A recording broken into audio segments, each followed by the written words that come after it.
Early on the morning of the 16th of July 1939, 700 members of the Chainmakers and Strikers Association marched up Lomeytown in two lines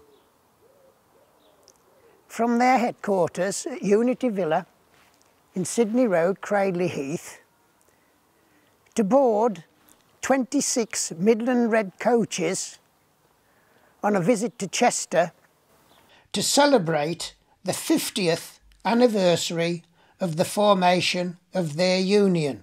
As can be seen from the photograph where Mary MacArthur Gardens are now, a giant slag heap had been created from the waste spoil from local coal pits. It wasn't until 1952 that this slag heap was removed and landscaped into Whitehall Gardens by Rowley Regis Urban District Council.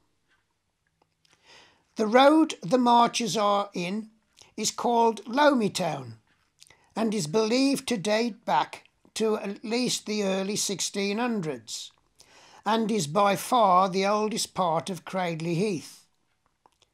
It is just 1/4 mile long and runs from the Five Ways to the railway station. The area around Lomeytown is famous for being the chain-making centre of the world until just after the Second World War.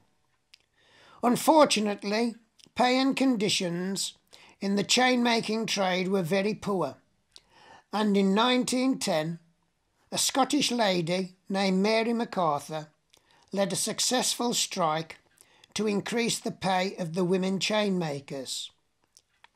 And with the sponsorship money left over after the strike, the Workers' Institute was built and a parcel of land purchased next to it, which has now fittingly been named Mary MacArthur Gardens.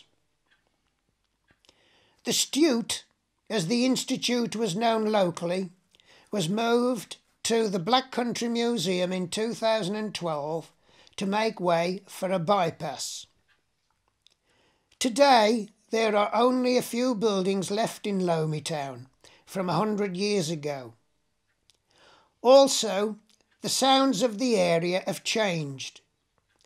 It was full of the sound of metal bashing, steam trains, horses and carts, Lomeytown School, pubs and churches, all of which have now gone.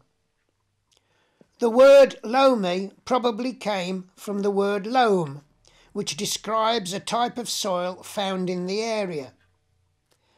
Lomeytown was changed to Lower High Street in 1937, and the name disappeared altogether in 1972 when Lomeytown School was demolished.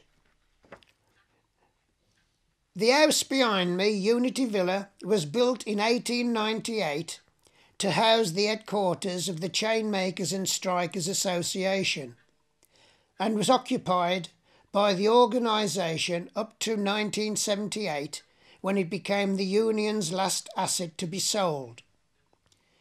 It was built for and lived in by Thomas Sitch and his family. Thomas was the General Secretary of the Union. Sydney Road itself is known locally as Professional Road because so many church officials, doctors, teachers and factory owners built and lived in the houses. One very large house at the corner of Sydney Road and Compton Road, known as the Grange, was the first building in the road and is thought that its extensive gardens were ringed by poplar trees which can still be seen today.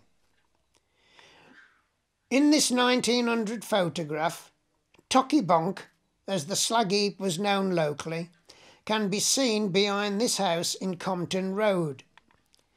It is thought the slag heap was formed by a cable-type system that hung tubs underneath and dumped the spoil on top from the 3 pits at the rear of Compton Road and 7 pits at the rear of Sydney Road up to the late 1800s.